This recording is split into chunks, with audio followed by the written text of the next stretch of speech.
Sekarang juga lagi banyak, lagi modern. Kalau anak sudah doyan main handphone, gedenya ini anak sudah pasti bakal kurang ajar sama orang tuanya. Kenapa? Karena sudah tidak lagi ada nasihat, udah nggak ada lagi petuah dari orang tua kita. Pak, Bu, saya dulu kan juga pernah jadi anak-anak. Saat mama saya nih, orang tua saya, galaknya luar biasa, Bu. Galak. SD saya jam 5 sore tuh harus mandi, udah rapi, pakai kain, pakai kopiah, jalan ke masjid. Itu dulu. Telat aja 15 menit, jam 5 belum ada di rumah, jam 5 lewat 15 menit saya ada tuh, mamah udah depan pintu tuh, megang gagang sapu. Itu digebuk dari mulai betis sampai ke paha, sampai nangis masuk ke dalam kamar, nggak berhenti digebukin. Saya sampai pernah nanya sama mama nih ibu kandung apa ibu tiri sih?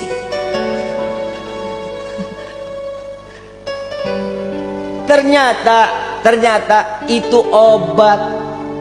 Kenapa? Yang digebuk bukan diri kita, tapi syaitan yang ada di diri kita.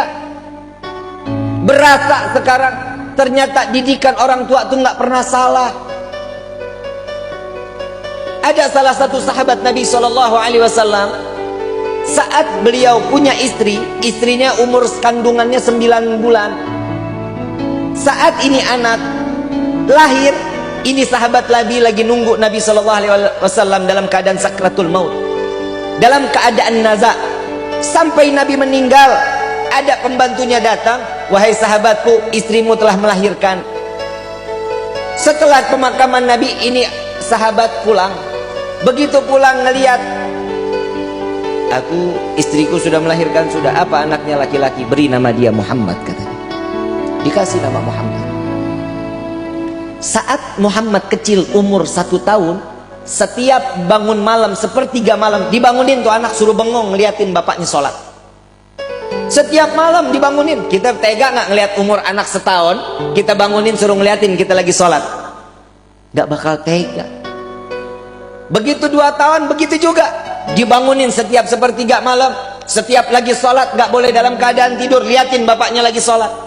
Sampai ini anak umur 3 tahun mulai dibawa ke masjid, diajak sholat ke masjid, duduk sama-sama sama orang tuanya di masjid.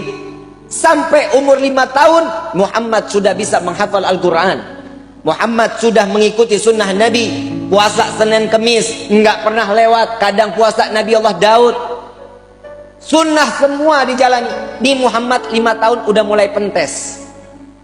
Mulai nih, Muhammad udah mulai nanya-nanya banyak sama ayahnya. Wahai ayahku, dari kemarin aku nih dididik sama dirimu dalam keadaan ini harus sunnah.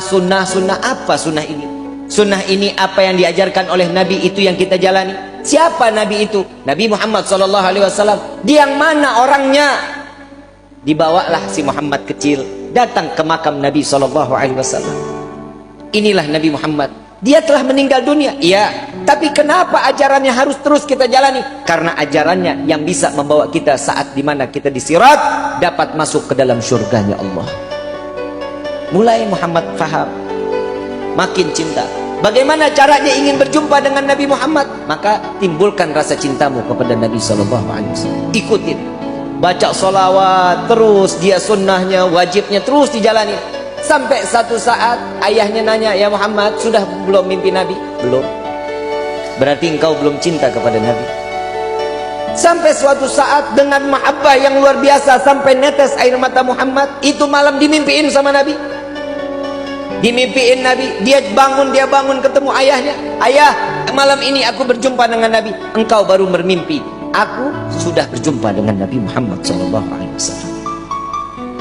Saat sampai umur 9 tahun, si Muhammad sedang main, tiba-tiba terdengar suara azan. Allahu Akbar, Allahu Akbar, Allahu Akbar, Allahu Akbar. Tapi azannya ini belum waktu salat, belum masuk waktu salat. Si Muhammad ini lari ke gudang, ambil perisai, ambil pedang, lari naik tunggangin kuda punya bapaknya. Ada di barisan yang paling depan si Muhammad. Sayyidina Abdurrahman bin Auf saat itu pemimpin peperangan. Bertanya, ini anak siapa? Oh, itu anakku, itu Muhammad anakku, kata sahabat.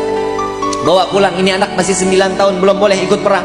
Karena di saat zaman dahulu 12 tahun baru boleh ikut perang, tapi 9 tahun belum boleh.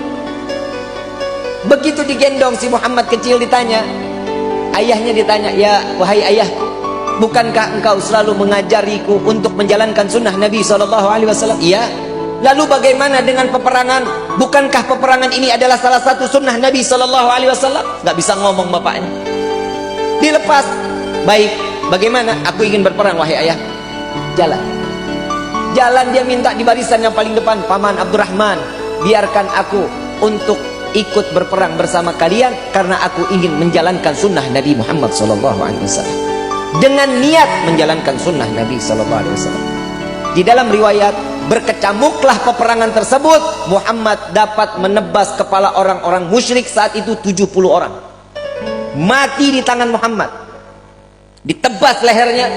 Dan di dalam riwayat ada 120 musyrik habis dimatikan oleh Muhammad kecil. Saat setelah peperangan usai, dilihatlah mujahid-mujahid, orang-orang yang mati syahid, dibuka satu persatu. Si bapak ini lagi nungguin Muhammad mana nih, nggak datang-datang.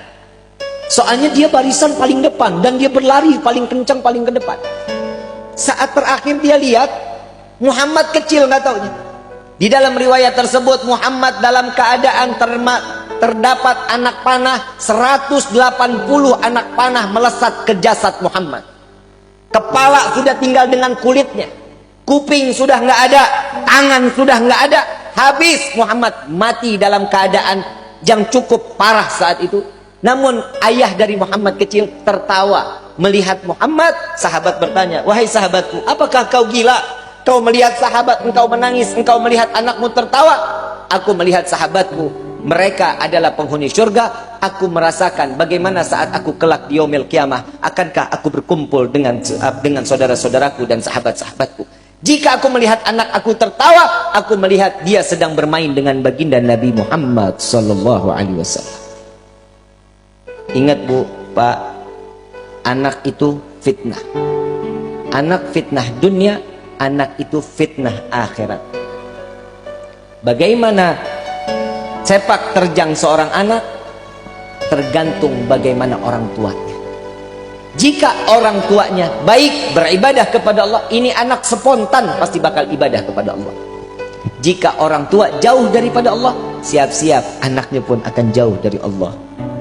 Kalau kata pepatah bahasa, buah nggak jauh jatuhnya dari pohon. Betul? Betul?